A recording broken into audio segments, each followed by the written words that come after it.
If I asked you when or where the Greek alphabet is used in meteorology, you might, if you're a hurricane aficionado, remember that when we run out of Atlantic storm names in a given year, as happened in 2020, we go to the Greek alphabet. But as any meteorology student will tell you, behind the scenes, just about every Greek letter means something to a meteorologist. As examples, lowercase beta denotes a variable related to how the Earth's rotation affects the wind, while both upper and lowercase gamma are used to represent the rate at which temperature decreases with height. We call that the lapse rate. Meanwhile, lowercase omega stands for the vertical velocity, the speed at which air moves up or down. But what I'd like to highlight today is uppercase omega, which was mentioned last week on the show. Now, the context for that was an upper air map. This one is very similar to what we show you in the extended forecast and week 2 trends. This is centered on North America, and it's from last Tuesday. The black lines are pressure up around 20,000 feet, and the wind tends to follow those lines, generally speaking, from west to east.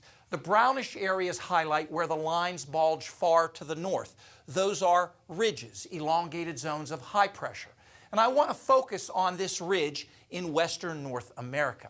If you follow the lines and use your imagination a little, you can kind of trace out the uppercase letter omega. And in fact, if we head east, you could argue there's another omega poking north into eastern Canada.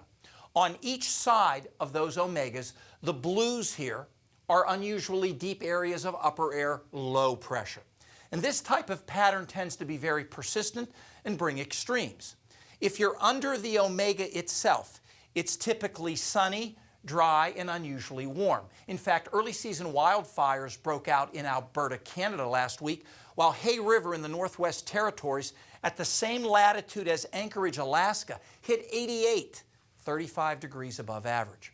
Meanwhile, under the upper air low in the eastern U.S., one town on the UP of Michigan got 4+ feet of snow, while many places in Pennsylvania had rain 7, 8, even 9 days in a row, including Bradford, State College, Williamsport, Johnstown, Du Bois, and Scranton.